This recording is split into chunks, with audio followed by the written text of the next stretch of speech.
آقا چند روز پیش یه استوری گذاشتیم که این خردکنه اسلیرکز اصل و بدل دارن.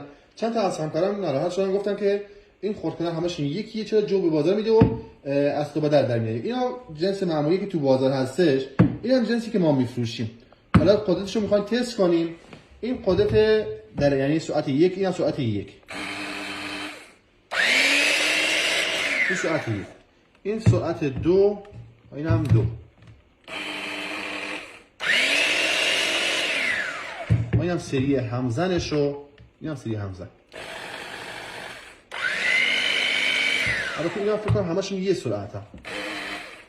همشون یه سرعتن. سرعتشون کمه، فقط چرا همزنش کمتره.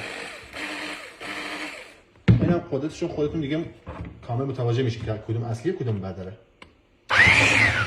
این جنس و اینم تکون